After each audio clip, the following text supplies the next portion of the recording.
Our theme for this evening is the gift that keeps on giving.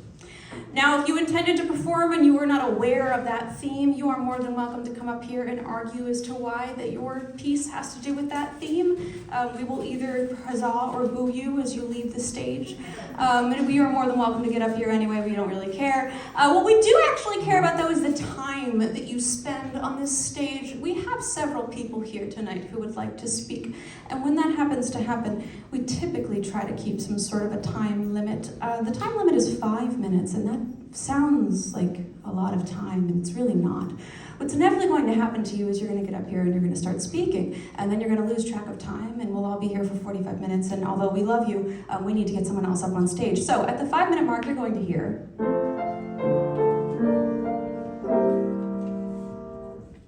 That is your cue to just start wrapping it up. You're going to skip a stanza, you're going to skip maybe an idea in your piece, and then you're going to have an additional minute, and then you will hear...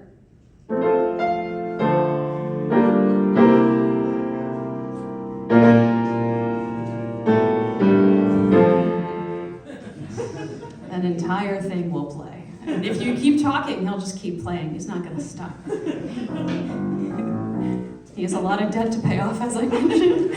All right, so that is how you guys are going to be informed that it's time to wrap it up. We got a lot of people to go. As you guys know, we do have a theme this evening. I also have micro stories in the back. If you are new here, a micro story is an anonymous little tip that I will share with the audience on your behalf.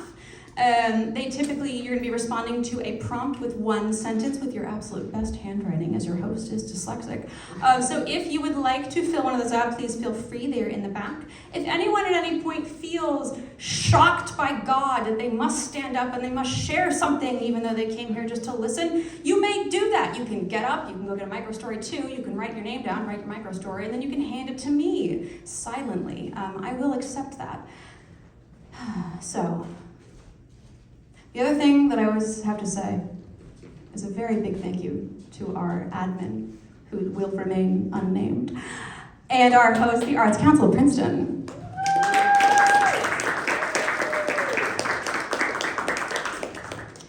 They deal with us once a month in this room, and we are so grateful to them for hosting us with this space and keeping the lights on and paying all the bills, and we get to just show up for free, and then we get to leave a ruinous mess behind. So thank you so much to the Arts Council of Princeton. All right, we've got storytelling, we've got poetry, we've got spoken word, we've got everything else in between. Might have some tap dancing once upon a time. I'll dig out my shoes. Our first performer is a dear favorite. They'll be telling a story. In the performer signups, for those of you who are listening tonight, just to give you some context, there is a little tiny thing that says, anything else you'd like us to know about you. This performer wrote, I'm telling a shitty story, but my dress has pockets. Please put your hands together for Suze!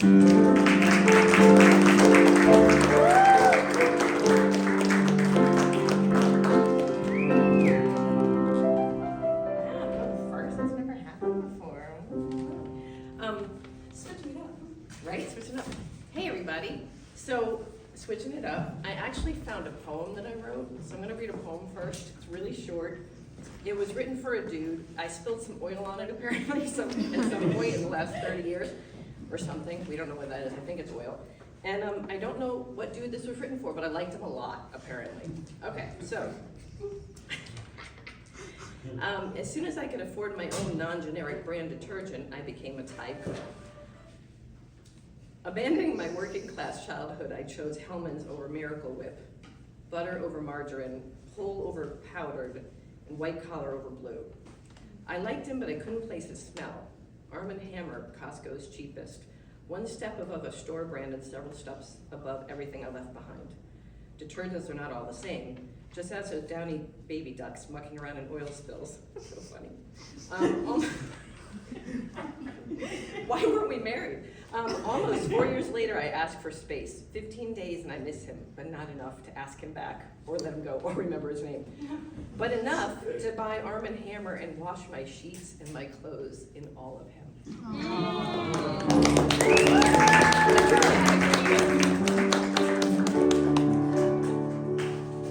That was hilarious. Thank you for bearing with that. Okay, so I wanted to tell a really shitty story. My mom just got diagnosed with dementia, and my life's been a giant shit show. So I'm just gonna tell the story, and it's probably gonna suck. So anyway, you guys are gonna have to deal with that. Next month might be better. Okay, so that Jesus fish symbol thing has always had two connotations for me.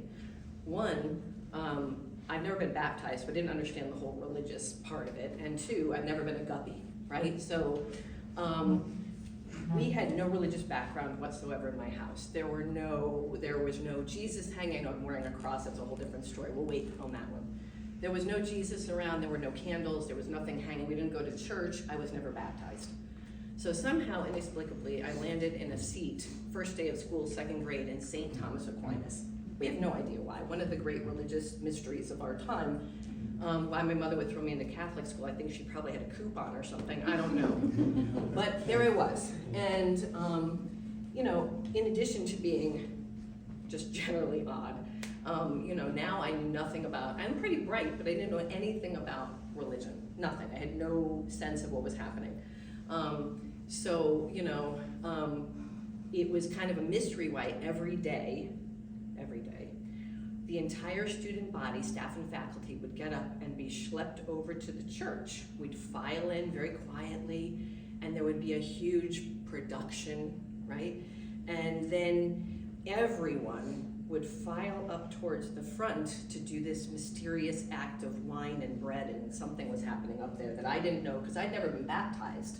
So I was not allowed to partake in whatever this mysterious thing was that was going on up front. And I was like, which one of these is not like the other? This whole quiet church and me just sitting there, right? And so I learned a couple things, that I was odd, not just for the regular old odd reasons, like the fact that everybody else went to SK Lavery's to get their uniforms, but the uniforms didn't fit me because I was a little rounder than some, a little bosomier than some at 8, a little taller than some, And so I had to get like the husky boys chinos, in the back, and like they would fit at your butt, my butt specifically, but not at my waist, and like made a really loud noise as I was trying to like avoid going up to communion or whatever it was. And I learned that Catholic school kids have really long arms because, I don't know if you know this, but in the services, they go, peace be with you, peace be with you, peace be with you. And they go, but not with you, because you're not baptized, like all the way around me. I don't even get any peace,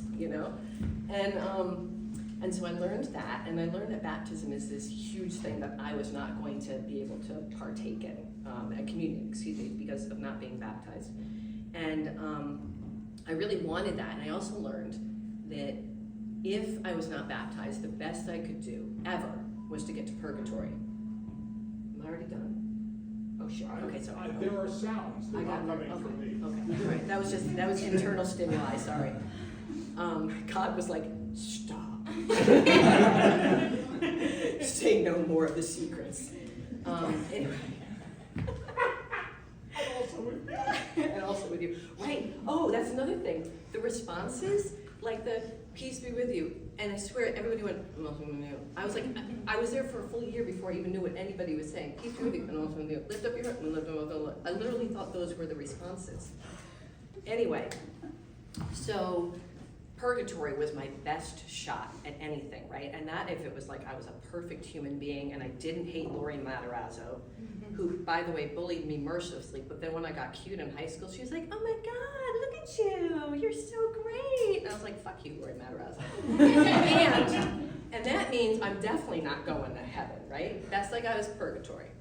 So fun fact is, many years later, I managed a medical practice, and we had this cutie-wootie little nun that would come in, and she was spry, and we all know what that means, like, do-do-do-do-do-do, and she was adorable, Sister Mary Margaret, and she was my patient, and I loved her dearly, and we would talk every once in a while about this God thing, and communion and baptism. And she would encourage me to go to church, and I'm like, I can't. The church will blow up, like I'll be on fire if I go take this little bread thing, whatever that is. She's like, oh, just come in and do it, whatever. And this went on for years. She would encourage, and I would, no, I cannot.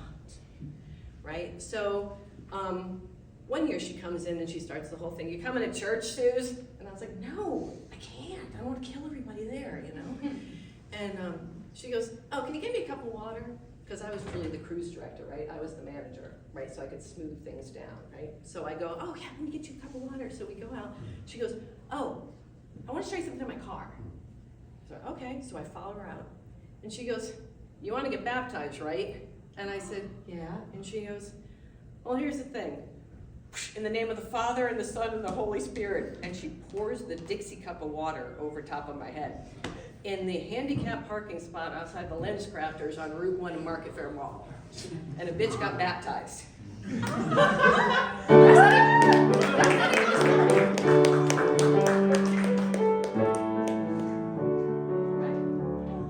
But that wasn't even the story. That's kind of the story. So, after second grade, right? I swear moving forward. After second grade, in the summer afterwards, I got sent to VBS. Anybody unindoctrinated knows? No, if you are indoctrinated, you know that VBS is Vacation Bible School. And I'm sorry, because if you know that sometimes that little like, Jesus is taking all the children on the train to heaven song plays in your head every once in a while, and it's scary as shit, right? So I learned it that summer and thought, wow, this is really not as much fun as I'd hoped, this whole Jesus thing. So I went, and at the beginning of VBS, part of what they teach you at VBS, this particular one, was how to swim. And so I did not want to learn how to swim because my dad had taken me to see Jaws. I have to hurry. Jaws. Yeah, I will. Jaws at 6. And I thought that the shark was coming up through the toilet. So I didn't want to go in the pool. Anyway, I'm getting there. Right. Okay. So I lied. Purgatory be damned. I lied my way through swim lessons for that week. I did not learn to swim. And at the end, my mother thought that anybody who wrote anything on a piece of paper and told her if they were a stranger was true. So, and I'm starting to sweat, because I did not do this right I wanted to do. I'm sorry. Take your time. I'm trying. Okay, so at the end of my week for VBS, I got this piece of paper that said, Suzanne is a guppy. Well, I was not a guppy. I was still very much a tadpole. And my mom believed the piece of paper. So she said, no, says you're a guppy. And she brought me right out to the beach, which was actually a lake called Burr Pond, but we always believe things we want to believe. So I thought that the beach was Burr Pond. Anyway, which brings me out to the end of a pier with my family. I must be past my 5 minutes. Oh, yeah. Wait. It's Christmas time. Right. I'll stop. Anyway, I nearly died. She dumped me in the pool. She dumped me in the lake. It's not funny anymore. Take a second. No, it's all right. It's all right. You got it. No, we're past my time. I don't want to. Well, take another 35 seconds. Can you finish in 35 seconds? Okay, so in guppy school, the only thing that I learned was if you're going to come up to the surface once, you do one finger, second finger, and then third finger. And that's all they taught you. If you didn't get there in 3 fingers, you were dying. So just no 3 fingers.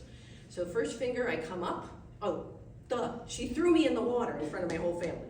First finger, I come up. I see my whole family like, oh, look. Second finger, I come up. She's looking, and my whole family's like this. Third finger, and I'm like, well, that's it. I guess I'm dying, right? I see my cousin Michelle diving in. She grabs me. I'm saved. And the thing is, I think that might actually have been the first time I got baptized, because the other thing they told you was when you came up with 1, it was Father. When you came up with 2, it was Son. And when you came up with 3, it was Holy Ghost. And after all, I was saved.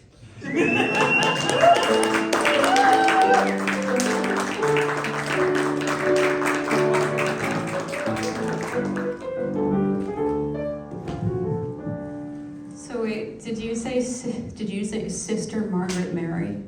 All right, so this is a little bit of backstory on me. I am half Irish. That's why I'm half. Not a lot of Irish people look like this, but I'm half Irish, and I was raised Irish Catholic. And I literally heard about Sister Margaret Mary all my life, and I don't know if it's that every Irish person gets one Sister Margaret Mary, or there's just 1,000 of them everywhere, or she's everywhere at once. Maybe she is God, but I had to just say, like, I heard you say that and went, what? There's more? And they're all sisters? And they're all named Margaret Mary? All right, so we have our first micro story up. I firmly encourage all of you to think about your response to this micro story and then write it down and hand it to me. Tell us about a time you didn't get what you wanted and you were glad. My mom got pregnant with me at 17. I grew up watching 16 and Pregnant and Teen Mom. I wanted to be a teen mom. Thank God the universe didn't listen. All right, up next to the mic for their first time here, please give a very, very warm welcome to Vonnie. Vonnie, come on up.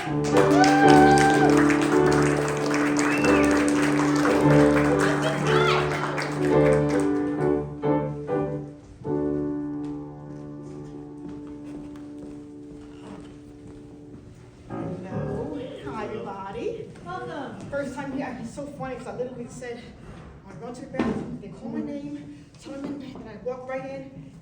The timing was perfect. Okay. So, I'm Bonnie. I'm a poet, and my stage name is Phenomenal Risen Woman. And again, it's my first time, so I'm very happy to be here.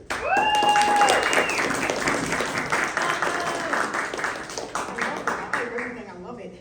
So when I heard the theme, A Gift That Keeps On Giving, for me, the first thing that came to mind, for me personally, was my Heavenly Father, whose presence I would be nothing without, but wouldn't be standing right here. So I wanted to pay homage to him tonight. Can I do that, y'all? Can I pay homage? Yeah. So I wrote a poem consisted of 7 verses of the things that his love does for me on a daily basis. But I wanted to make it extra special because, well, he's so deserving. So I wrote the poem in Spanish, and I put an English translation after each verse, and it's called Su Amor, which means your love. Su amor me hace sonreír. Su amor me da razón para vivir. Your love makes me smile. Your love gives me reason to live. Su amor me llena de alegría. Su amor me rodea y me protege cada día. Your love fills me with joy. Your love surrounds and protects me each and every day. Su amor hace que cante mi corazón.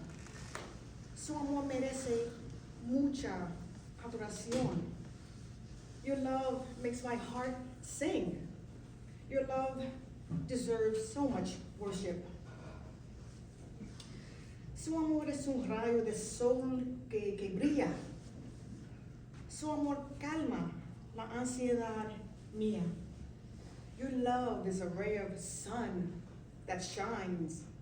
Your love calms my anxiety. Su amor es constante, nunca me falta. Su amor puede mover la montaña más alta. Your love is constant, it never lags. Your love can move the highest mountain. Su amor es maravilloso, bello y profundo.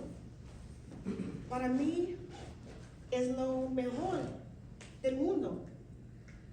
Your love is wonderful, beautiful, and profound. For me, it is the best thing in my world. Por tener su presencia en mi vida, yo estoy muy, pero muy agradecida.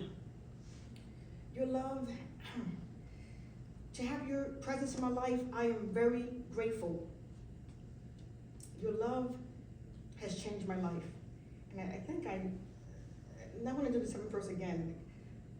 Tu amor me ha cambiado la vida. Por tener tu presencia, estoy muy agradecida. That's what I meant to say. Your love has changed my life. To have your presence, I am so very grateful. Thank you, Lord, and thank you all for listening. Thank you so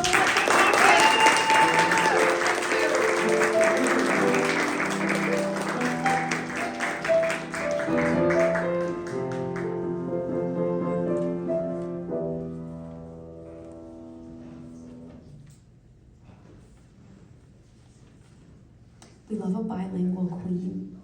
Absolutely. That is another thing too. If you even want to just come up here and confuse the audience and not provide with the translation, then I mean, I'm more than happy to have that happen. I have many a friend who has been in the audience saying, "Yeah, but it's in the wrong language," and I've gone, "I don't care. I don't care. Get out Google Translate. You know, we have apps for that. Come on." It's 2024. All right, our next performer wrote something in the sidebar that I'll read out loud. It says, "Story in verse, the gift that keeps on giving." You can find their work at a.benedict16 and on YouTube at a.benedict. Please put your hands together for Mr. A. Benedict.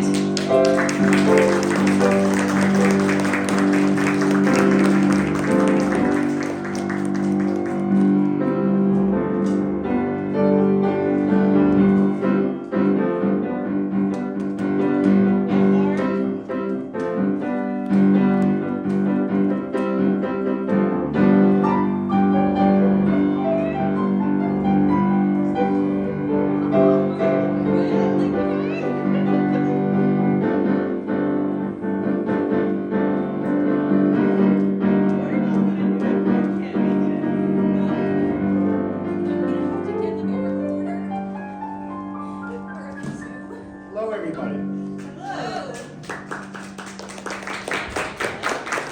Nice to see you all. And to continue on with Sue's theme about church and all that, I was raised Roman Catholic and haven't been to Mass in quite a while. So when I go into a church, I have to look up and make sure the goddamn rafter doesn't hit.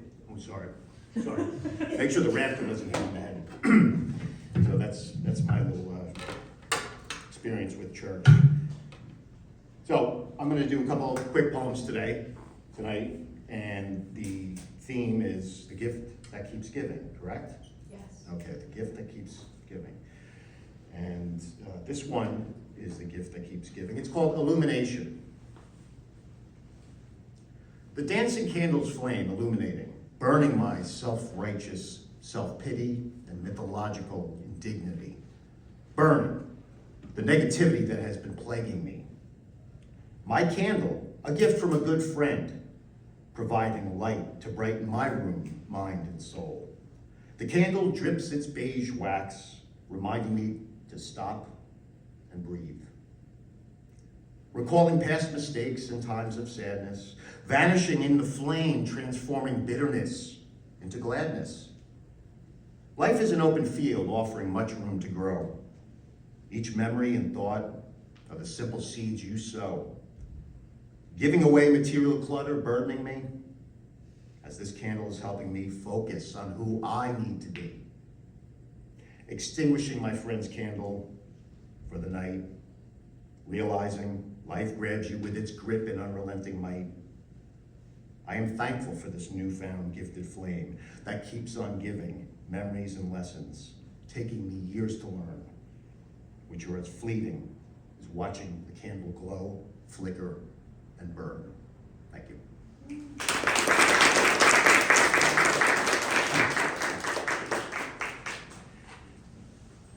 This next one is kind of a Christmas one. It's a holiday one. It's a little bittersweet, but it kind of has a sweet ending. It's called Holidays Regaled. Not that I'm feeling void of holiday spirit. It's just another holiday poem. I know, you'd rather not even hear it. I don't hate the holidays, but feeling for them barely glows, like remnants in the fireplace filled with post-Christmas burning coals. I don't hate the fireplace, or the spruce fir regaled with ornaments and memories and lights of past mirth, prayer, and grace. Haven't lost all holiday spirit. It has just darkened a bit, like burned out colored bulbs on a string of lights, turning the Christmas tree into darkened nights. Lost some of my holiday spirit, when I lost my mom one December day. Her love was greater than any present, wrapped tightly in bows of love, attention, and affection, always finding a way to calm my anxieties, frustration, and depression. Lost some of my holiday spirit, hope, and faith years later as flurries of disappointment mounted up like winter snowdrifts, piled higher than my expectations. Lost some of my holiday spirit, happiness, and trust when love melted away like icicles during the day before freezing again after sunset, like my heart as warmth vanished. For many, the holiday season is a tapestry woven with threads of warmth, comfort, and joy. Lost some of my holiday spirit, but try to hold hope it will return one day, like my favorite childhood Christmas toy.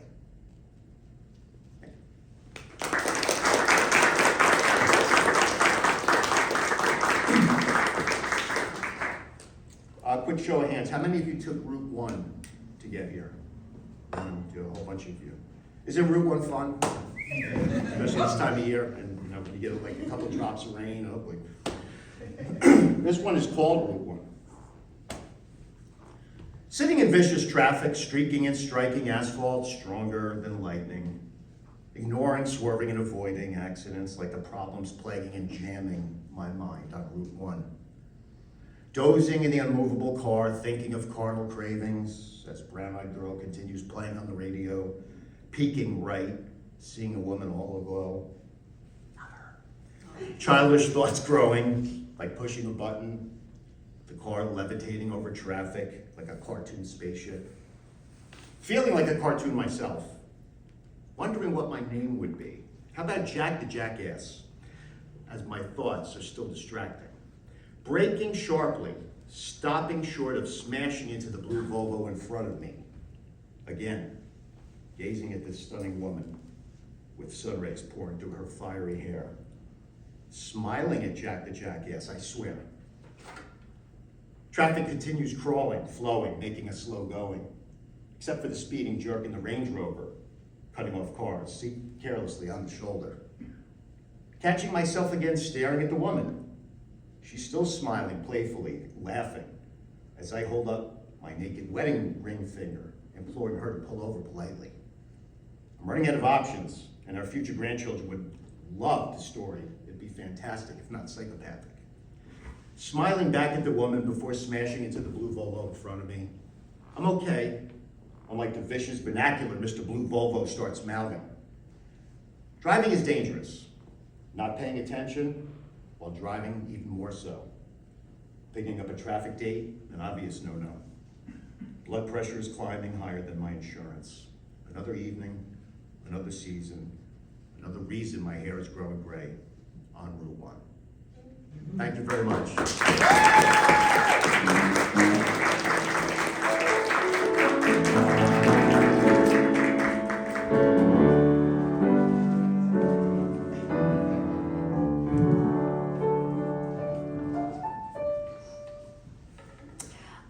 For anyone who is joining us just a little bit late, you may have already seen this happen, but if your intention is to perform, you still have a chance to. I got time for maybe like one or two more efficient people. You feel free to pop your name on a tiny piece of paper back there and very quietly hand it to me. You also may feel free to contribute to our micro story collection. We're making a salad. I'm already rationing them out. Please, someone give me more. Before I just start randomly trying to remember things to tell you guys, which I'm already racking my brain to do. Our next performer has a wonderful thing that they would like us to know about you. They say, I hope it's okay if I interpret the theme sarcastically. Please put your hands together for Emily. Emily, come on up.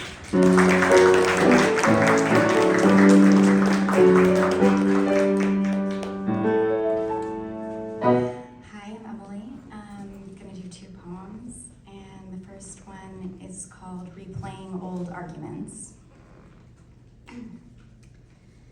If I could just go back, I think to myself, I would be ready now for then. I would be everything I needed to be. I have the plan all worked out for the things I should have said. I know who I am now. I could be me. You could see what I really mean. what I really meant, when I was just trying to vent, but you couldn't hear me. Or maybe it was me talking over you, trying to make myself clearer. But this time, I would be cheerier. This time, I would be breezy and say what I mean like it doesn't really matter, like my heart is protected in nonchalance, and you could hear me without all of the passion drowning me out and making you read between the lines when I'm already saying exactly what I mean. You think I couldn't care this much unless there was something else underneath. Everything I say so loud, everything I can barely say. What does it mean? What did I mean? What was I trying to say? But this time, if I could go back, I would be willing to wait just the right amount of time before jumping in with what I wanted to say. I have it on replay in my mind, right where things went wrong and your body shifted and my mind went blank, and then you thought I was lying, but I was just trying to explain my shifting eye contact wasn't dishonesty, it was nervous, self-conscious shame. But this time, if I could just go back to then, I could be who you needed me to be. And this time, I wouldn't make a mess of everything. This time, I think you'd finally understand me.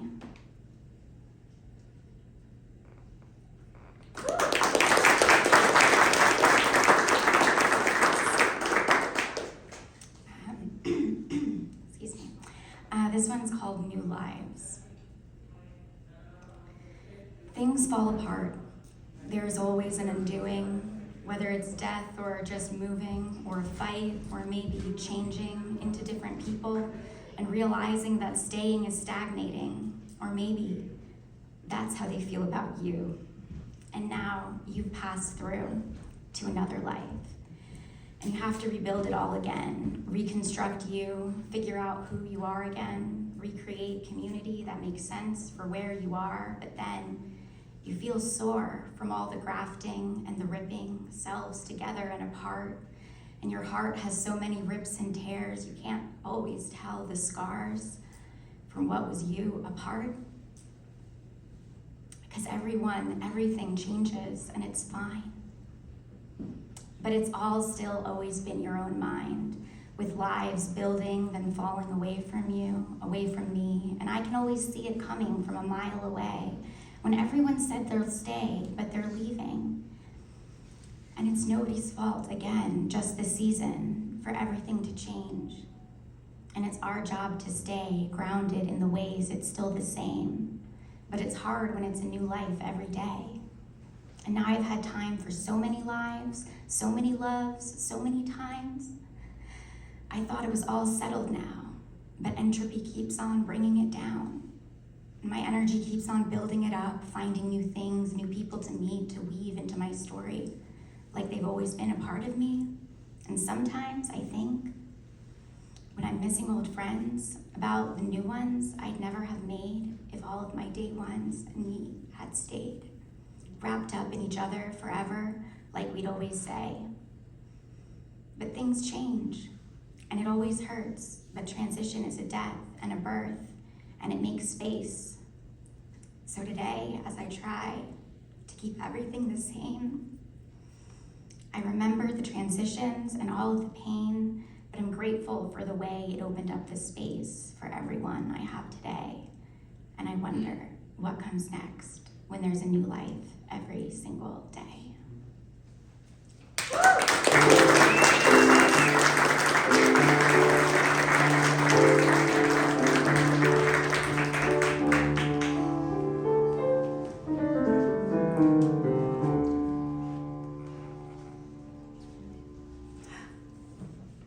Tell us about a time you didn't get what you wanted, and you're glad. My girlfriend in college. Thank God she said no to marriage. I owe her a great debt. It's not as common now. The idea of that now is kind of insane to me. Like, yeah, I'm a junior, I'm engaged. All right, please put your hands together for our next performer, who is happy to be here. Some poetry and some spoken word by Don John. Don, come on up.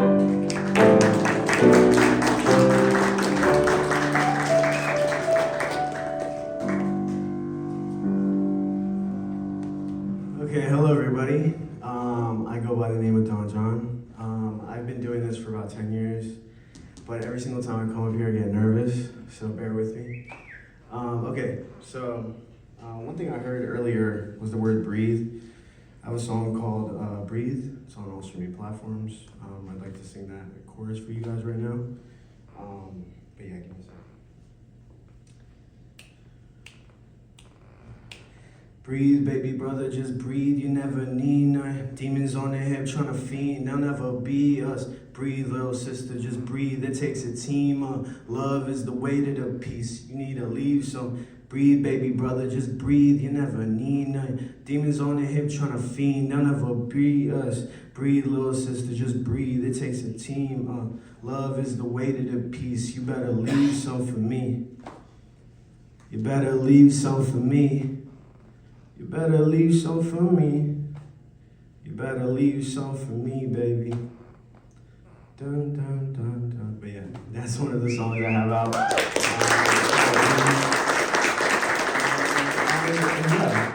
I make music, and I am a guy on earth. I eat, shit, and sleep. So hopefully you guys can relate to that. So I did this poem today, actually. As soon as I got into this building, I'd never been in this building before. I've been in Princeton all around. I actually work at Terra if you guys want to visit me. Yeah, it's a really dope spot. But I came across this building and I went inside and I saw there was like a little poster, there was an open mic, and it was just so happened that it was today. So I was like, you know what? Let me pick up the old rusty pen, you know? So this is my first poem that I've done in about maybe like two years. So yeah. The gift that keeps on giving, right? So turn and tick the clock, it yearns to tick atop a highest turn is what I thought when I was writing this. And despite the days and hours spent, my time that I recite these things, I still wouldn't share it. Written on the clouds where only my eyes see, I still will never have enough. The clock it ticks and talks away, but still more cycles every day. The eyes see and the heart feels, but both can stop, and oh, they will. The talks keep ticking, though I'm not near. My gift I give my brother's ears. I hope my failures age like wine and turn a lesson through sharing mine. The clock won't stop for you or I. You'll learn that surely or you'll die.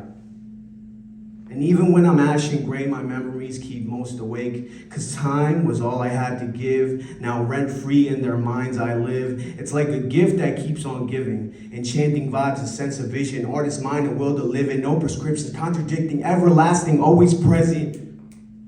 Turn and tick. The clock it yearns to tick and talk till all is burned. For one day we will give time a gift, the end of what you thought was this life. Most have lots, and some forget that time keeps ticking on again. That's why we call it the present.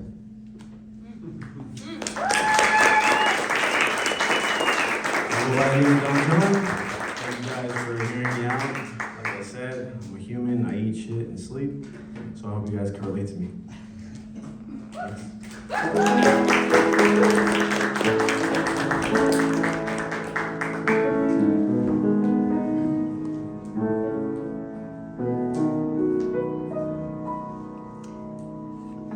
Tell our admin, who will not be named, whose name is Melissa, that we should keep putting that sign outside. Thank you. It's not that fun when it gets this cold, so it's doing something. All right, up next to the mic for another poem. Please put your hands together for Mr. AD. AD, come on up.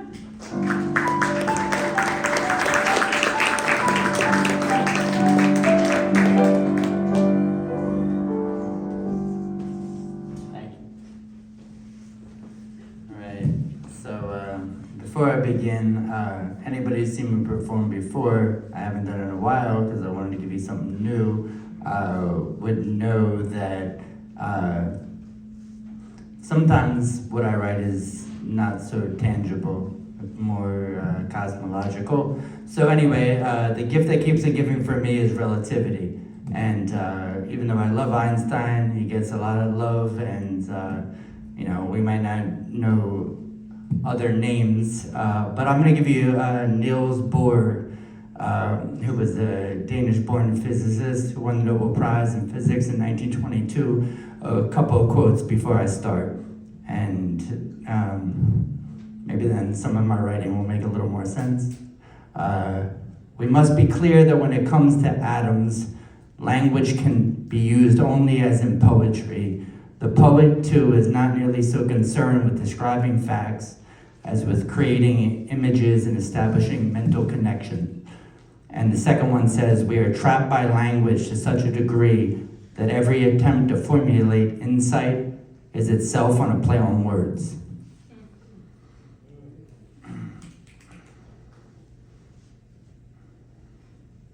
So if any of that makes any sense to you, then my poetry might make sense to you, I don't know. This is called I Ate. I ate, but I'm still hungry, content yet ordinary, an impossible soul, self-actualized, likewise drifting once again in an ethereal sea of forgotten teardrops, a stream of pure consciousness methodology, an imaginative realm, infinite nature beyond the laws of probability.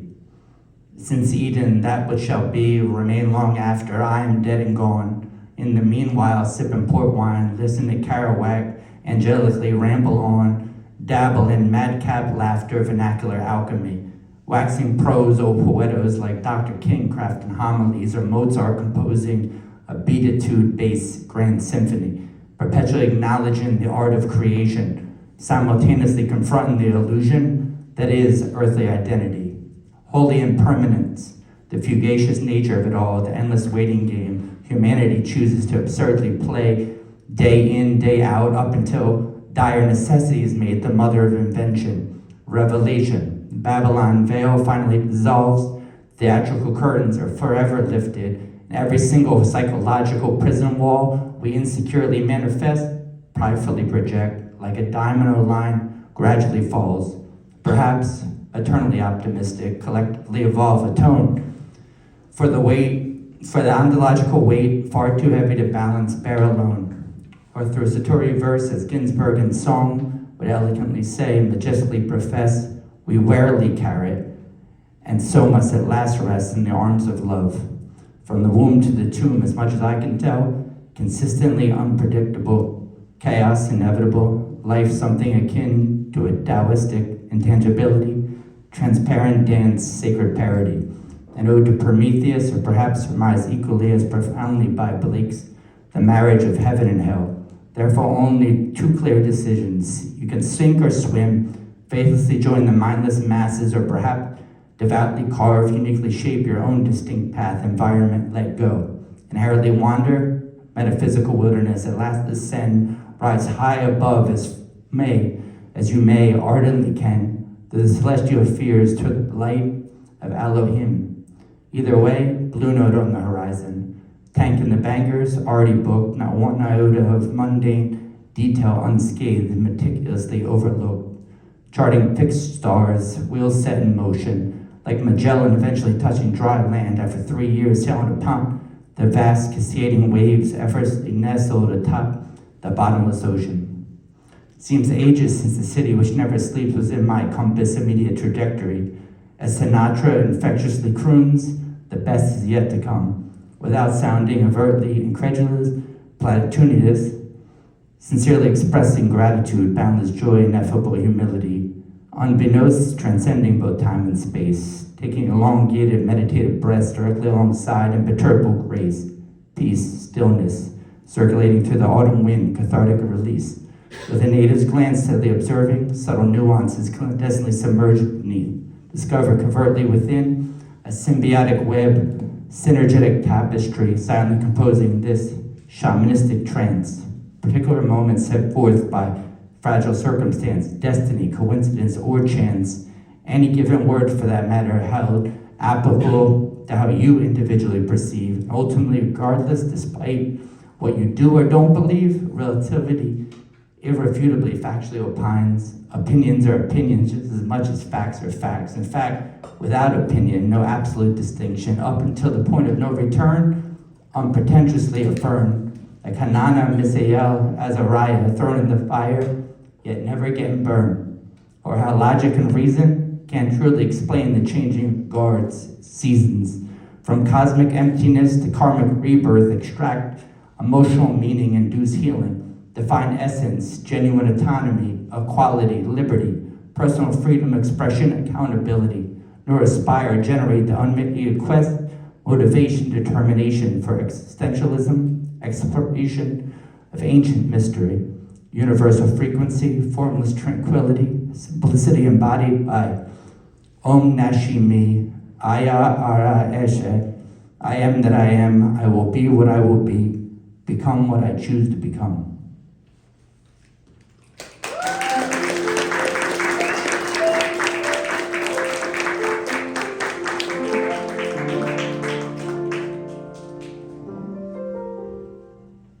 One more.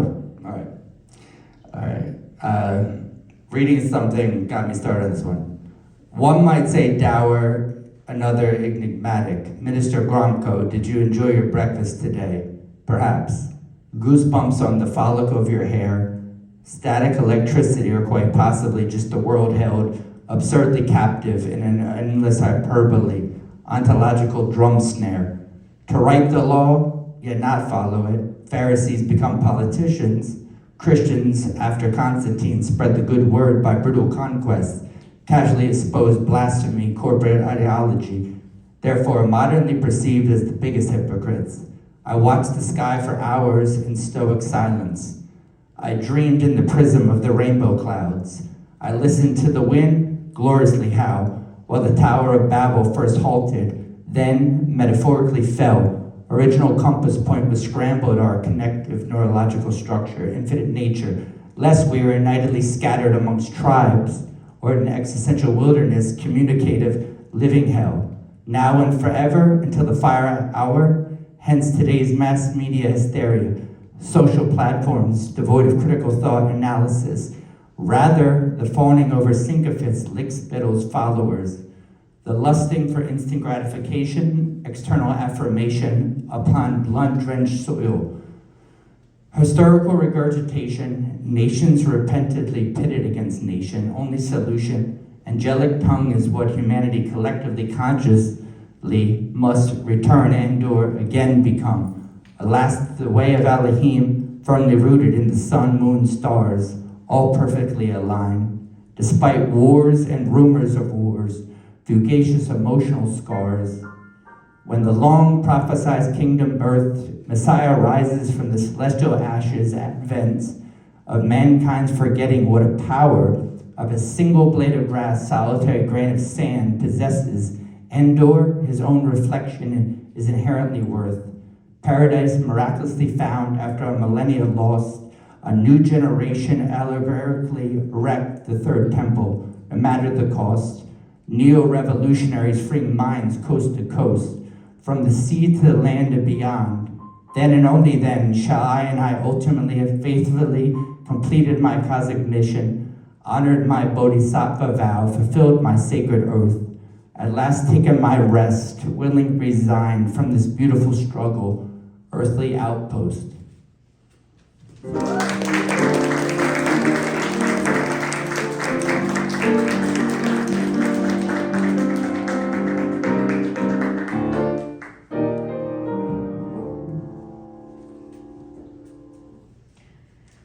Okay, really briefly, I have been racking my brain to think about a time when you didn't get what you wanted and you were glad. And actually, a dear friend of mine who will be performing shortly, I have a touch of a story with him. On my birthday last year, we both, we were living it up. We were living the dream. We got our nails done.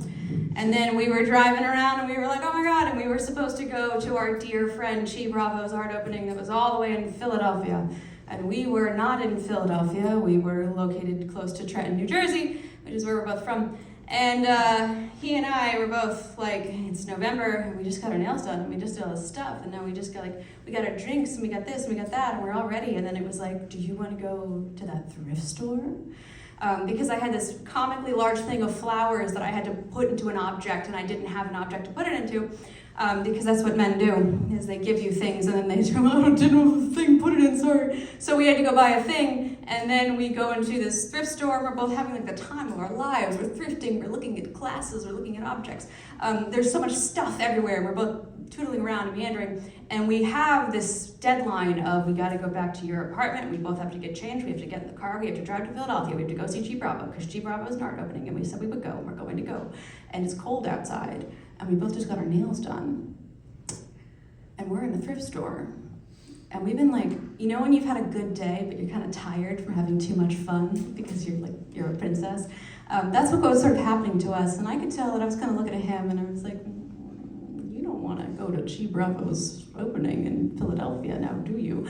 And he was kind of looking at me, and he was like, you don't want to go to G Bravo's opening in Philadelphia now, do you? And I was like, no, but we gotta go. So we're both kind of like petering around this thrift store, thinking that to ourselves, and then we went to another thrift store because we couldn't find something, and we're still walking around, and we're both still just sort of like not saying it out loud, but the fact that we're both like, we're tired and we don't want to go to G Bravo's opening in Philadelphia because we have to park the car and pay to park the car, and then we have to go walk 75 blocks, and we have to go find dinner because we didn't plan where to get dinner from, and we got to go find drinks, and we got to figure out where we're going to get drinks from, and it was this whole thing. And then we walk outside, and guess whose car wouldn't start? And we sit in the car, and it goes, and then we stop, and we both are like, well, this is not what we necessarily wanted to have happen, but I will text G Bravo and tell her we are not going to make it. And then we spent 75 hours in a, God, Phil, what was it? Michelin. It was a Michelin Tire Center in Morrisville, Pennsylvania. We had a photo shoot, and it was so much fun. And we sent those pictures to G Bravo, and we said, we are not ditching you. This is a legitimate reason. The car will not start. You spent $8 million to get a new battery put in. And yeah, so that is my one verbal micro story that is not anonymous. I apologize. All right, up next to the mic, we have a poet who I am so excited to welcome back onto the stage. Please put your hands together for Athira. Athira, coming up.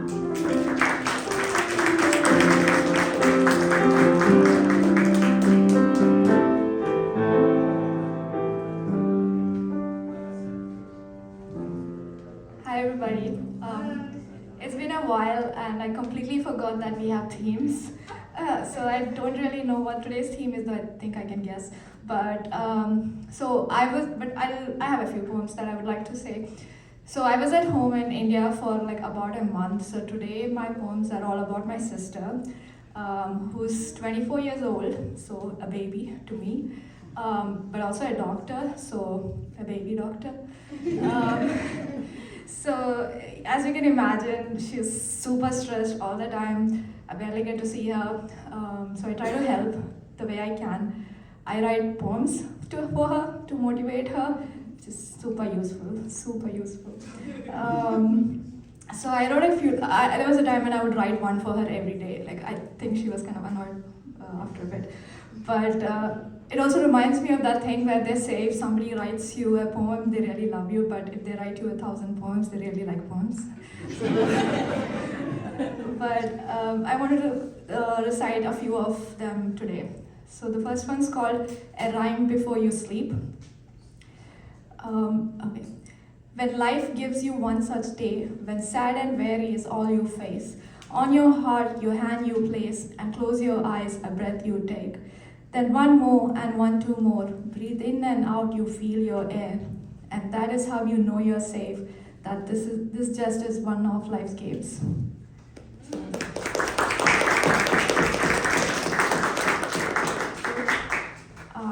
And another one, it doesn't have a name, but yeah.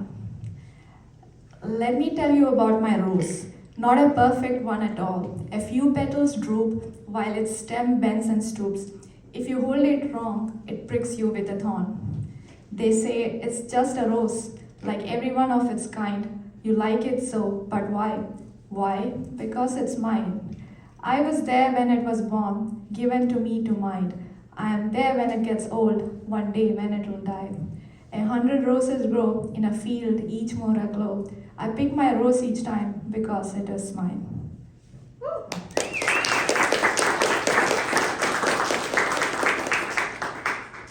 yeah, that was supposed to be like to, encourage her to have self-confidence and stuff, but everybody who I say it to really interprets it in a completely different way, so it is what it is. So those were like the peaches and cream side of it, but so the other side of her job is that it is really, so a few months back, a doctor in India was brutally raped and murdered at her hospital when she was on duty. And that got me thinking that it is hard being not just a doctor but a woman in this world. And I wrote something then, and then recently we have all of these, the coverage about Giselle Pellico from France over the past few weeks. If you haven't heard about it, go look up, it's really bad. So I just want to bring this up again in context of all of this. It's called Not All Men. Not all men. His words fill the space between us. How many times have these words washed over you, thrown like a shroud? At 10 years old, we mourned our sister, fearless, they called her. How would they know, I wondered, even then? And now it was your turn. The irony, saving lives, you lost yours. Ripped apart like a rag doll, I stand in line, waiting for my turn. A bear wouldn't invite his friends to his feast. A bear's hunger is satiated. A bear doesn't say not all bears. A bear would never. Thank you.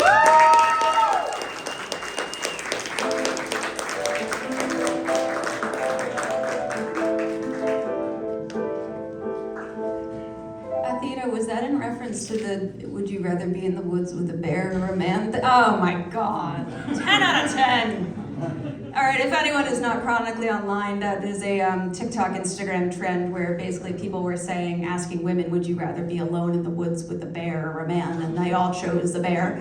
A little bit of context there. All right, we got another micro story. Get ready. Tell us about a time you didn't get what you wanted and you're glad. The one that got away. Met him a decade later, and boy, I'm glad he got away. All right, please put your hands together for our dear friend, Mr. Woody Karski-Wilson.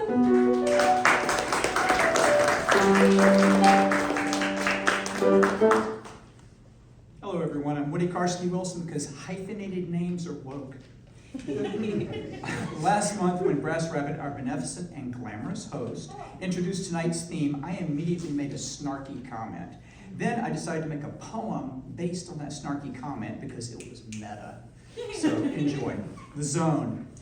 Dear future progeny, afraid we blew it. The names are a joke, the name of the great invention and the name of my clinic. But at least the name of my clinic is meant to be ironic. Allow me to digress. All will be explained. Kind of. I mean, try explaining the internet to a caveman using wall drawings and grunts. Same problem. But anyway, today, any day spent in the real world, it's like this. You walk by a row of houses painted nice and neat, and you can stop in a shop to buy a tasty welcome treat. And the few neighbors you see with their painted on smiles, they know you for a fake, because just like them, you shun the real world and took a little break for 5 years now, but 35 years in my personal time, and I showed restraint. What a word.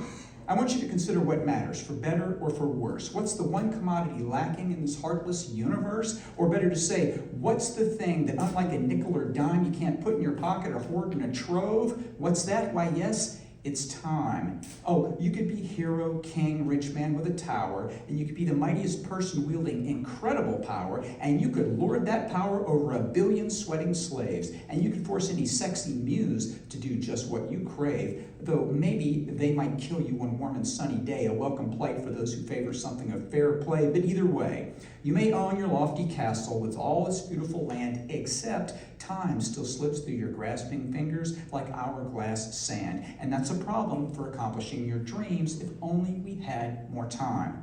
But wait, one day, 5 years ago, a bungling lab assistant triggered a time distortion, lending herself horrendous speed, except she lacked a protective shield, so became a smear indeed. Her brilliant colleague needed to pay the rent, and so she devised the time shield, which is thinner than a tent, but whose chronocompressive layers bend math to mankind's will. Outside the shield, time is frozen, utterly, shockingly still.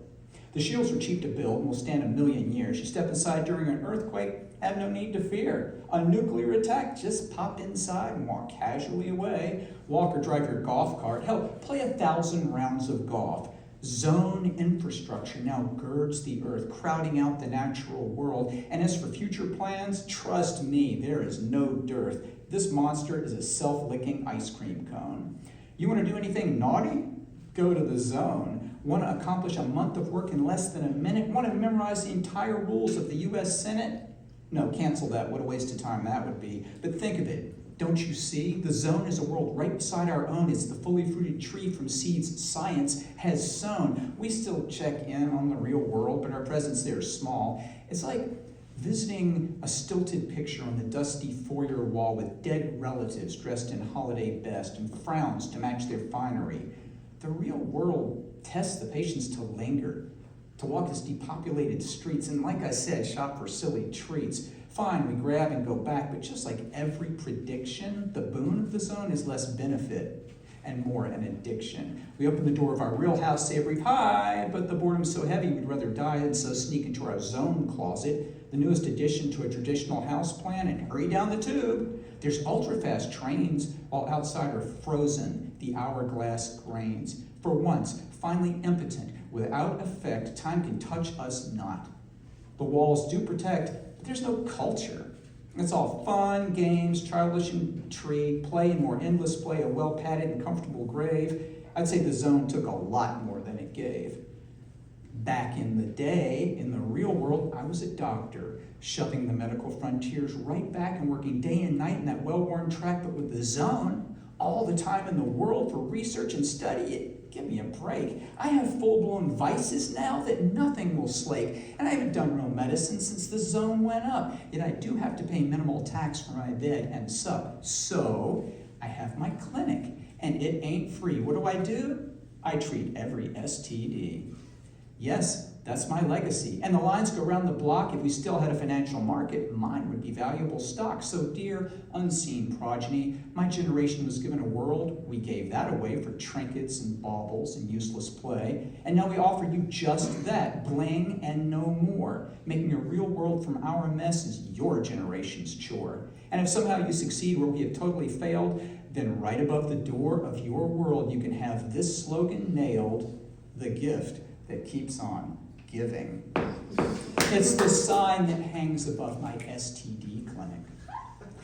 Thank you. And important note, if you've noticed lesions or similar imperfections on your genitalia, please do not send me the pics.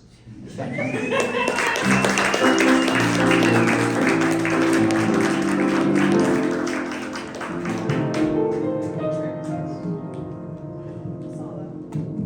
We're a snarky group here. December, everyone's feeling a little sarcastic, a little bitey tonight. I like it.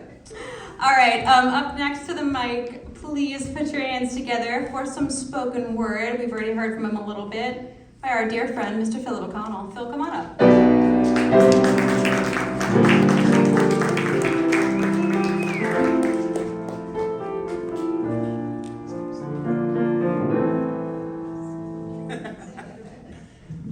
Hello. It has been a while since I've been here, so it's lovely to see all you wonderful people. Can y'all hear me back there? Okay. Cool. My name is Phil O'Connell, as was aforementioned. I got one poem I'm gonna do for you guys. Keep it short, keep it brief. So the title of this poem is called My Stardust.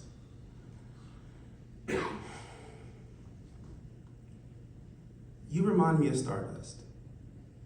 You remind me of the tiny things that make up everything. The things that are so simple in their form, yet so complex in their structure. The very picture of you looks perfect as if you were blessed by the camera gods to be immortal. And every time I see you, I'm taken aback by beauty reserved for the likes of pen and ink or oil paint. You, an idea that is only given to masters of the arts and their dreams to bring to life. You, a 5-foot-something promise of a human being that plants equal-sized butterflies in the hearts and stomachs of men as she glides by them. You, a 3 a.m. on a Saturday night, living with all the freedom in all the ways that matter. You, a prayer of fireflies on a dark road, soft in their glow, but gives me comfort to know that I'm following the right path. You, daughter of Zeus, muse, goddess, creator. Me, son of Persephone, destroyer, broken, fallen. Each of us is drunk on our life's purpose. Each of us is intoxicated by unfathomable goals, and each of us is dangerous in other people's hands who don't know how to handle our soft curves and even sharper edges. See, they can't handle our oftentimes too hot and even more frequently times too cold. See, people don't understand how to hold something or someone of dual nature, yet our palms fit like puzzle pieces. I'm grateful to have met you, and even more blessed to be able to say that I love you and to have you love me in return. See, I cherish moments like this. And when the day finally comes where we share an aisle and you are white dress clad with me draped in a black suit waiting at the end of where I want to spend the rest of my life, people will ask when I knew that you were my one and only. And I'll say, when we first met, your eyes were the only lights that deserved to be seen all year long. I'll say, I've been waiting for this single moment since I heard how our names tangled together sound like every love poem that has ever been written. I'll say how if I could get drunk off your words alone, my friends would have to take my keys every time you spoke to me. I'll tell them, I knew you were my one and only by the way I wanted to wait until our stars turned to dust. And even after that, when we meet again and we form into a new star, I'll tell them how I will love you just the same as the first day that we met. Thank you.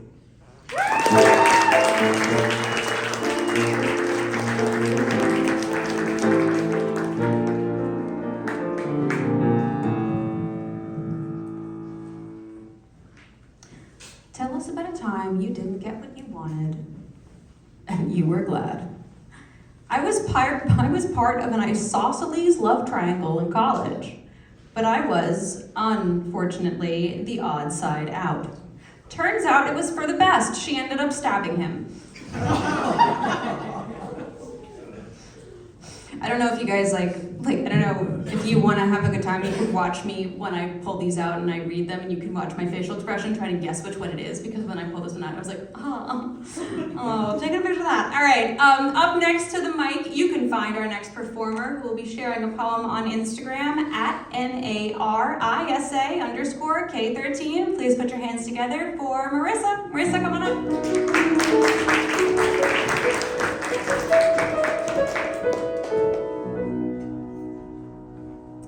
Hi, I'm Marissa. I was here last December, so one time before.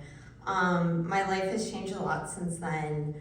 I'm a grad student at Quinnipiac in Connecticut, and this summer I unfortunately was run over by a car. I was out on a run, and so for the theme for tonight, I wanted to talk about just the gift of life, and like the good and the bad and everything that goes into it, because that really is the gift that keeps giving, because no matter what's thrown at you. So a few poems, a couple of them I wrote right after this all happened, 4 days before my 23rd birthday, but one of them I wrote this week too. So I don't know why it happened, don't think I ever will. If it was a miracle, I feel the pain even still. As my broken bone sews up, it's an echo deep inside. I cover up my wounds, but from demons I can't hide. They serve to unlock memories, ones I can't ignore, and when I hear those sirens, they shake me to my core. Why must bad things happen to those who try so hard to be so strong and brave, to keep themselves on guard? Is this some kind of challenge or quest that must be won? Who gets to decide when this burning can be done? My body is inflamed, my lacerations scream and cry. The pain is only fleeting, at least I didn't die. Survival was a shock to some, but I'm not done just yet. I must still serve some purpose. This is so easy to forget. Sometimes you don't realize how much you want to live until you're on death's doorstep with nothing left to give. When everything's on fire and you're broken at the scene, I was forced to face myself, find courage, and come clean. If it was a miracle, I'll be grateful every day. Every time I take a breath, I'll start to find my way. Bones will break and skin will tear, this is very true, but both will heal in time, and I can start anew.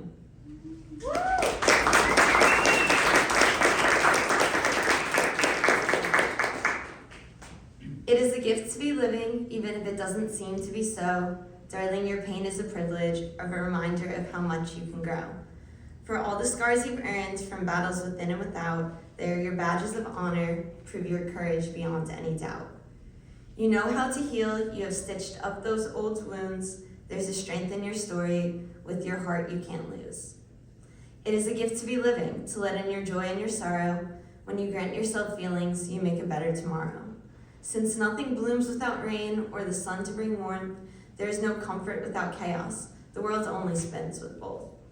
So embrace unknown waters, learn to thrive in the storm, ride every wave crashing, don't be surprised when you soar. It is a gift to be living, to explore and create something real. Your troubles have shaped you, it's all part of the thrill. Don't waste time second guessing, follow your dreams. Who knows where they'll take you, for many paths are unseen. Your spirit will guide you, your wit cuts sharp as you strike. Look to the stars up above you, in the dark you'll be your own light.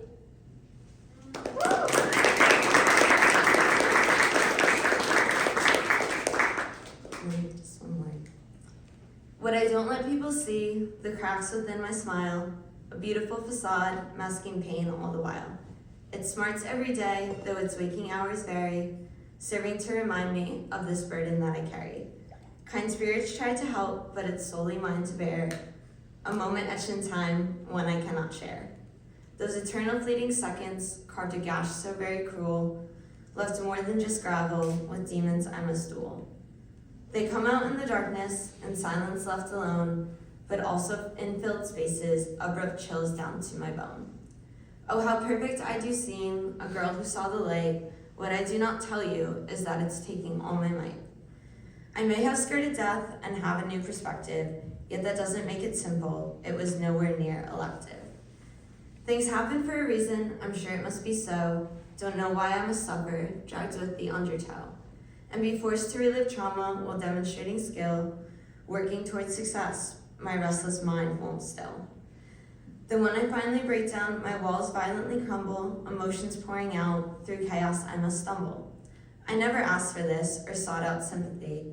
I guess that's just what happens when you're hit with tragedy. When I can't hold back the tears, the storm breaks free and rages, drowning out the world and blotting words on pages.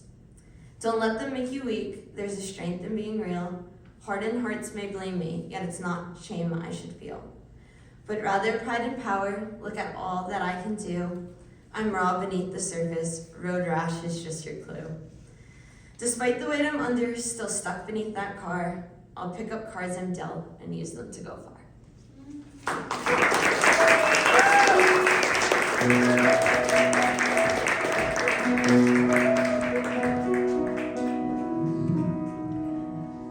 So we only have 6 performers left in our evening, and then we are going to wrap up.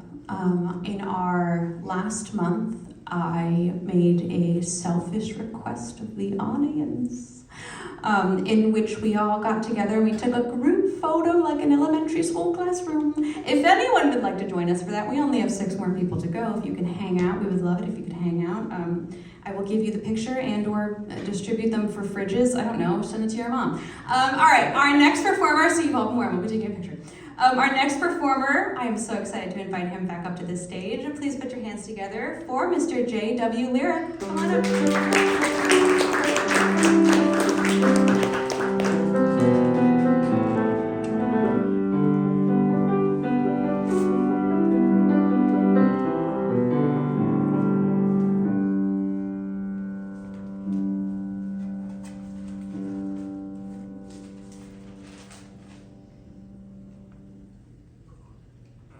Good evening. Good evening.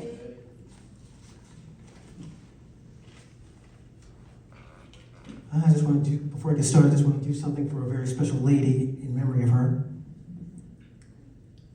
When I say Nikki, you say Giovanni. Nikki? Giovanni. Nikki? Giovanni. We love you, Sister Nikki. Thank you.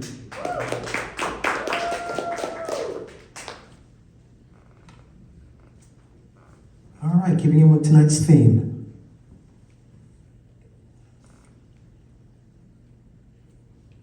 This is not about what's bought at the store. Not something purchased online to be later wrapped in fancy paper or enclosed in an envelope. reserved for holiday occasions or recognized milestones. This is about something we are born with. Nothing that was earned, but born with. A God-given ability.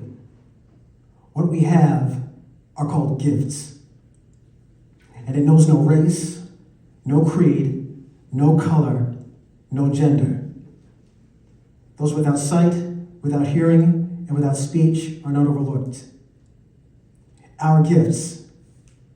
They color canvases, fill blank pages with stories, reflections, observations. Takes an empty space and makes it a full place. Our gifts are catalysts to move us forward. They are our proof of life. But we must be mindful of our gifts. What has been given to you, let no one detract you from the path that is before you. We must hone, we must develop, and we must protect our gifts. And these gifts were not meant to be kept to ourselves. They are meant to be shared. And in sharing, we encourage, we inspire, we enlighten, we uplift. We awaken something in somebody, and they take it and they share it with others. And the world will bear witness to something beautiful. The world will bear witness to something wonderful.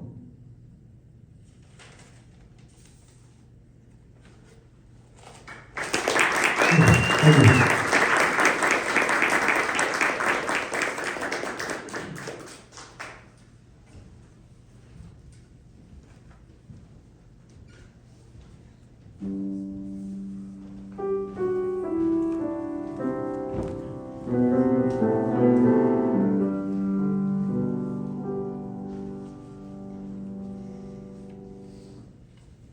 God, it was a good bargain. All right, our next performer wanted us to know that they made cookies tonight. They're in the back. There's tinfoil. Please put your hands together for Mr. William Beck.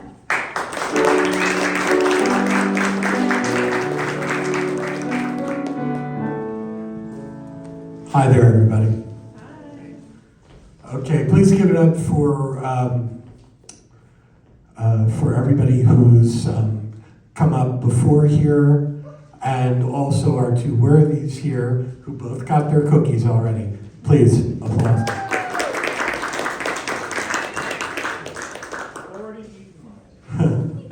Very good.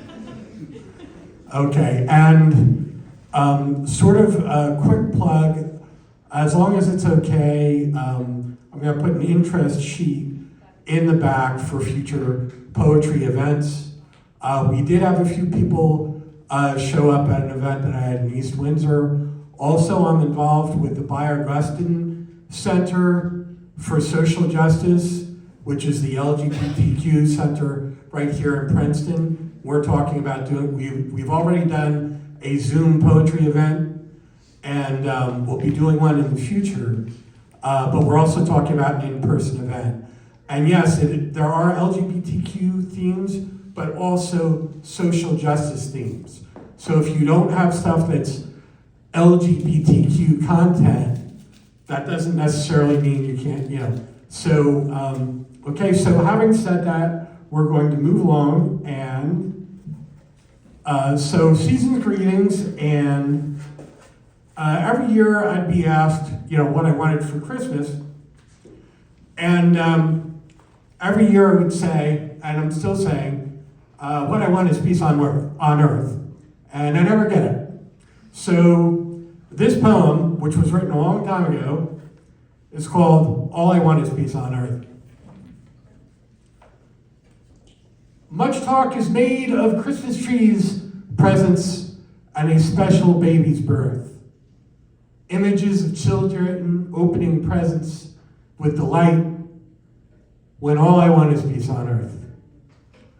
And among those who have, there is feasting and much mirth.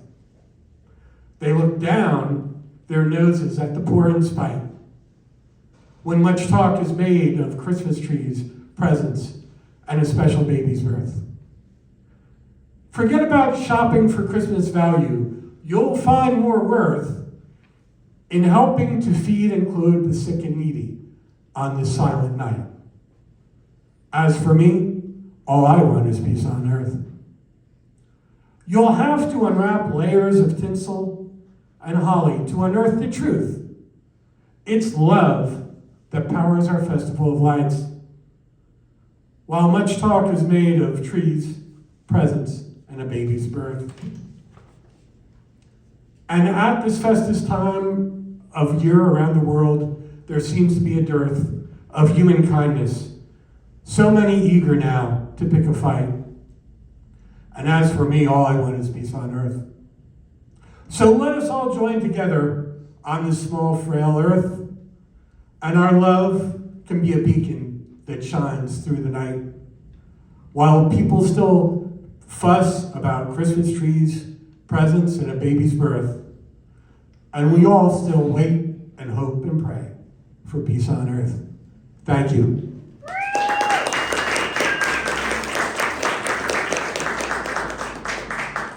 So we won't see each other until after the new year. So it would be appropriate to, and since we've already been F-bombing tonight, I don't have a problem reading this, I don't think.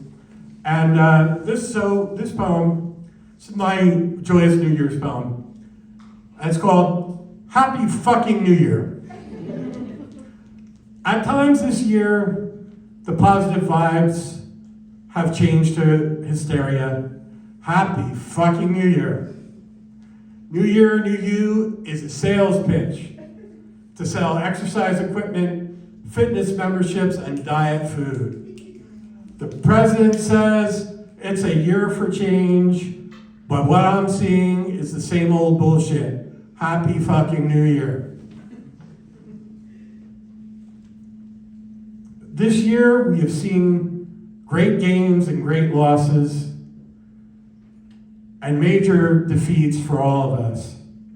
Meanwhile, the drones fly over our urban areas and nuclear power plants, and we're being told there's really no problem. Happy fucking New Year. And the truth is that the time is coming for the next generation to stand up and unite against corruption and hypocrisy. Because baby boomers, Generation X, Generation I, Y, Generation Z, new millennials, it's all bullshit. We're all a part of generation what the fuck.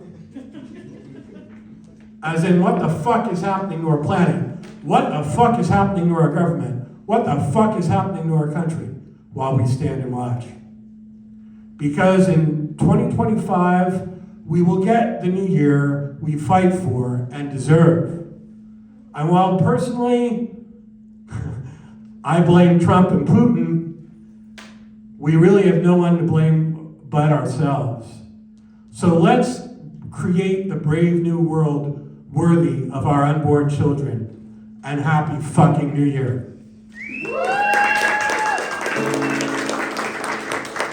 Thank you. Get some cookies, sandwich sheet. Have a good night. Season greeting.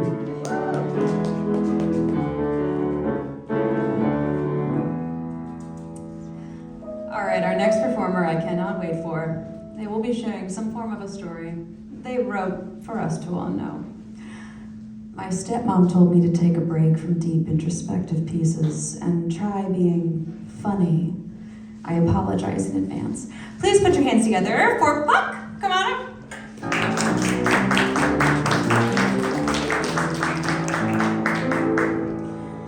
Alright, I am so nervous about this piece because I am not a comedian, so should be interesting. When I was a child, I was obsessed with a show called Ned's Declassified School Survival Guide. For those of you who are unfamiliar, the show followed a middle schooler named Ned. He and his two friends, Cookie and Mose, got into all sorts of hijinks and mischief together. But no matter what, at the end of the day, Ned had tips for those entering into middle school to deal with the problems he and his buds encountered. I look back on that show with a certain fondness that only childhood naivete can create. But now I wonder, where's the adult version of Ned's survival guide? Hello? I need tips on how to get through life now more than I did when I was 12 and my biggest problems were passing a math quiz and not literally breaking a leg in the school play. Ned, hello? Fine, you know what? I'm gonna write my own survival guide. For adulthood, the gift that keeps on giving. Get your pens ready, everyone, because here are 3 hot tips on how to survive as an adult in a late-stage capitalist hellscape we call society. Tip number 1, save every penny. Yes, I'm serious. Every single last dime you make, and don't fall for the trap of getting fast food on your way home when you have perfectly good food at home that just needs to be prepared. But it's just a few dollars.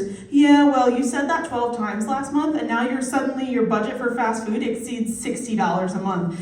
Seriously, it's just not worth it. Just make the damn pasta.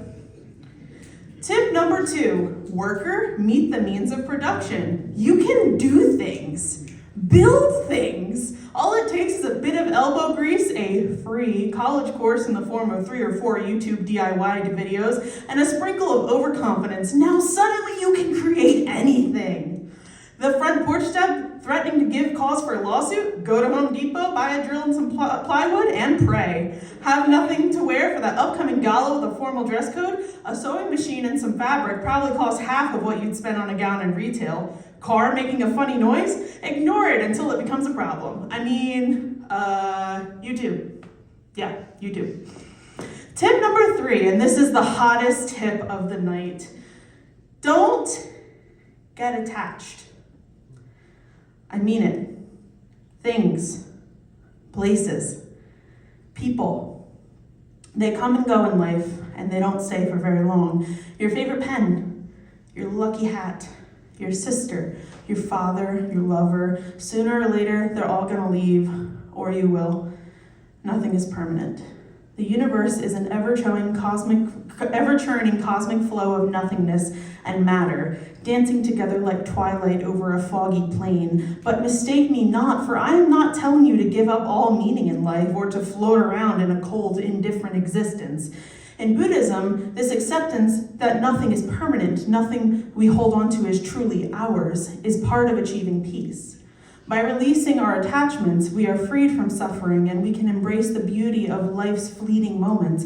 It's not about giving up, but about understanding what matters most and letting go of what doesn't. So love stronger, care deeper, and accept the impermanence of life. Hug your mother more, call up that one friend you haven't talked to a while, and cuddle your pet at any opportunity, because one day it'll all fade away.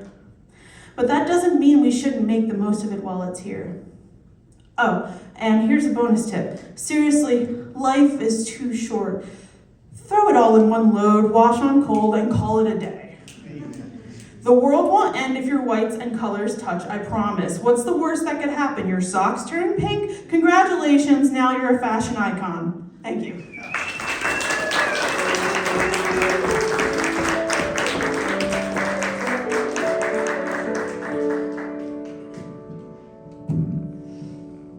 That started off really econ heavy. Wow, I like that. I think I'm like, all right, let's get into the savings rate.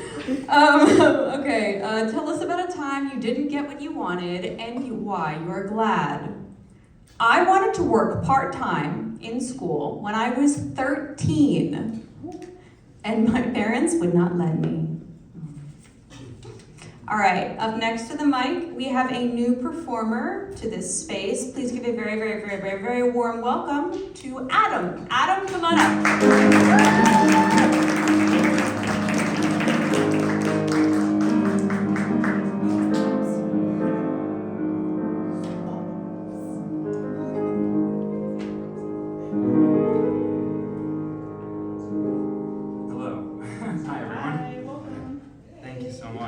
The first time I performed in a long time. So I have 2 poems, really short, that kind of emulate a gift that keeps on giving.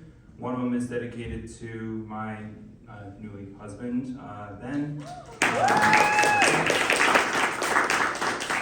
And it's called Somehow. Somehow I found this beauty that I couldn't imagine I would find, who accepts me as I am, my looks, my heart, my mind. The difficulty with proclaiming my luck was something as simple as words. No matter how much I speak in verse, my true emotions can't be heard. Dorky yet sexy, a combination so ideal, my defenses don't stand a chance, my love can't be concealed. It's his eyes, his smile, the way he assures me I'm okay. No matter what the circumstance, I know he's the one to stay. Continuous days with this treasure, it just feels like I've won. Yet the best part is, my search is finally done. Feeling safe is important, especially during this time of need, when everyone is distant and connection is what we plead. He offers them so much more, it's easy to understand why he's beyond anything I could have hoped for or have planned. For some reason he sees this all in me as well, that each side of me I reveal, in love he fell. I thank you, Ben, for everything that you do, my only, my person, my love. Thank you.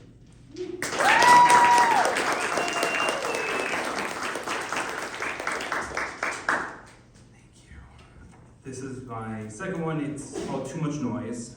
It's a skew off of a gift that keeps on giving. So it's a little negative, but it comes around.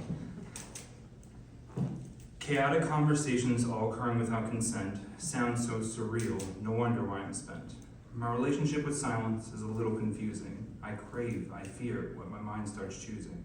All I want is some peace and quiet for my brain to calm down. It's so busy creating noise, especially when no one's around. The babbling threats, the incessant insults, everything together in which exhaustion results. I know it's not real, or at least now I do. For years, delusions keep creeping on through. To be in a better place, I continue to achieve. To one to be cured, I would like to believe. For now, treating my symptoms is the next best thing, but who knows what the future will actually bring. There's still that uncertainty when or what will provoke the voices. Just continue to live my life and try and make the right choices. So that's why I sleep with the TV on, and partially why I love being alone. It's the endless talking through every white noise tone. So for everyone who suffers from a different mental state, know there's help out there, and so many who relate.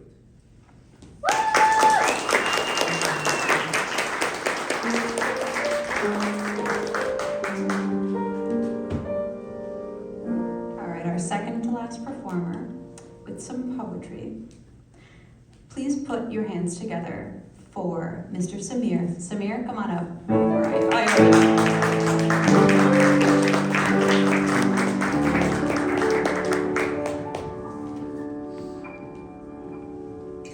Hello, good evening, everyone. Good evening. Love that, please. Thank you. Sorry. It was Christmas Day in office today, so they wanted red colors.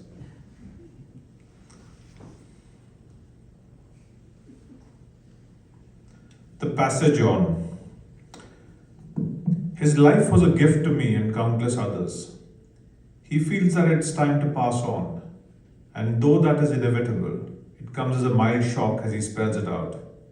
Living without him will be an ordeal, and though one might get used to it, nature's laws are far from palatable sometimes. Who will I talk to once he takes the passage on? But he's still there, and he's still here, and I talk to him about the boys. In a morning 4 a.m. dream as it's soothing for my slightly frayed nerves considering their future. The boys are younger, several years before. They stand in front of me in a fabric of love.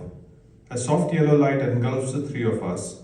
The chants of Savikalpa and Nirvikalp Samadhi break out, and a bit later they approach me. Tray in hand, exactly one hooded black cobra, in alert mode on each one of them as an offering. I've been worried about them and how they would live in this harsh world of differing realities, but all the anxiety leaves me as I get the assurance they will carry our legacy onwards. I have them, and that would be enough, I guess. Both of them on the same path we took is more than I could have expected. The passage of time is inevitable, but I expect he will look out for me and us, from a heightened plane which permeates us, much closer than we think or thought. In the true spirit of things, he is, rather than will or was, and a gift that keeps on giving. Thank you.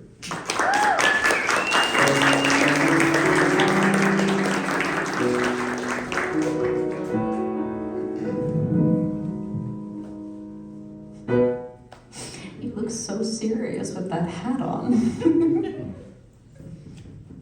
Yeah. All right, our final performer idea. Our final performer of the evening. Ladies and gentlemen, please put your hands together for Nicolo. Nicolo, come on up.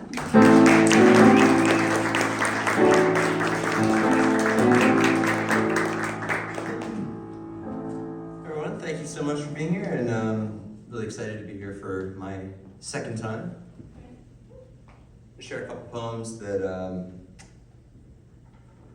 circle around the idea of the gift that keeps on giving. So one of these is older and one of them's newer. Start out with this one. It's called The Apprentice. That's sort of a mysterious gift. The Apprentice. I ate the peach standing in the shade of the elm. The elm's branches breathed with traveling air, and the peach's golden juice ran down my hand. I ordinarily hate to get juice on my bare hands, but this summer's heat was unbearable, and the sweetness cooled my skin. In those days, I lived in a dry shanty by the tree line, tasked by my master with finding new ways to move water over the earth. In those days, I worked constantly. It was difficult to understand why the water moved the way it did, seeking the lowest point of a valley or expanding across a flat until it thinned to nothing, why it seemed determined to chase this germ of its vanishing. I tried to understand. I had my reference books, the miniature boats I shaped from the leaves of the elm, my brass rule, my compass. I woke that morning to find the peach nestled in the folds of a paper bag, unattended, as if deposited by the mouth of dawn. The heat wilted my hat brim, stained the hairgrass brown, shivered whole boughs from the trees. Even the sparrows flew with careful economy. Half asleep and already sweating, I took the peach into the sun, then the shade, then ate standing, shirtless, without a thought of boats or rules or the mechanics of liquid's mysterious ebb, letting the sweet juice run down the branch of my forearm toward its lowest point. And then what? I will not say. Thank you.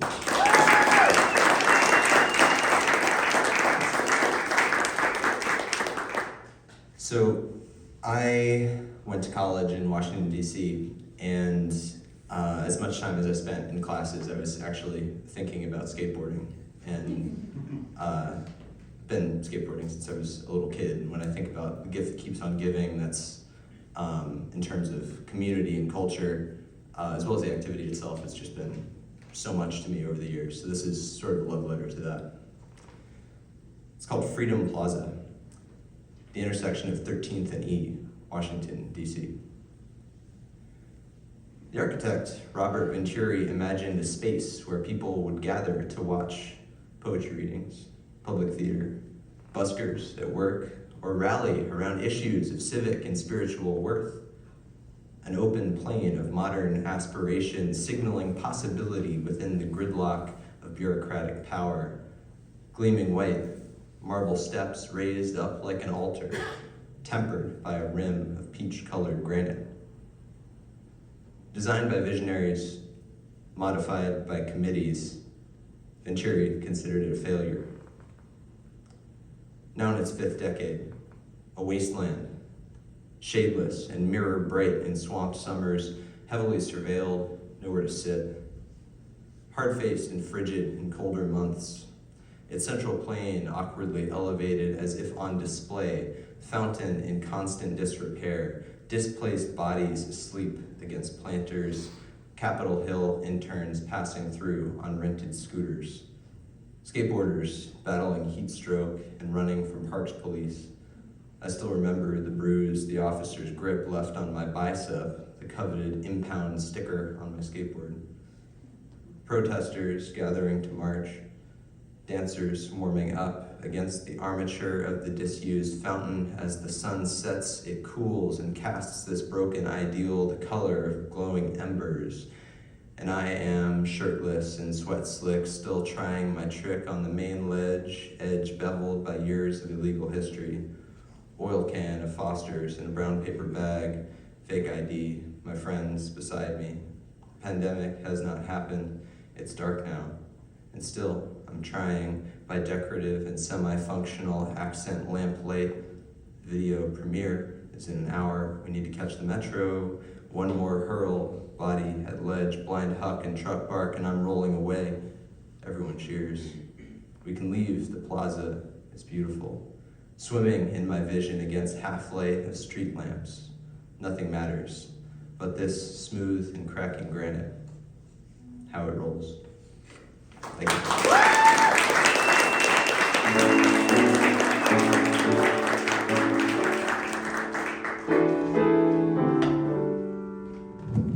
No one sat on this, so I'm in the way of this thing. All right. Well, guys, we did it again. Another year. I'm just starting to echo. That's the sign. We got to get out of here. Thank you so much to everyone who came out to perform and to listen. Give yourself a round of applause, please. Please.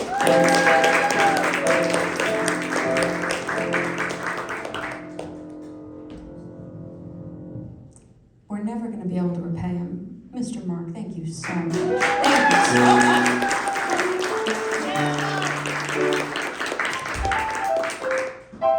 Dear friends, we will be back here in the new year, and it's so scary. I almost wrote 2014 the other day. We will be back here in 2025 on January 16th. The theme will be Glow Up. We will also be back on February 20th. If you can't make that, go check out that board back there. Go check out that board back there. It has the themes on it. We're also looking for themes. If you have a theme, you want a theme, write it down. You might pick it. Thank you so very much to the Arts Council of Princeton. Thank you all for coming out. If you'd like to take a photo like you're in elementary school, please join me up at the front and have an excellent, safe new year. We love you so much.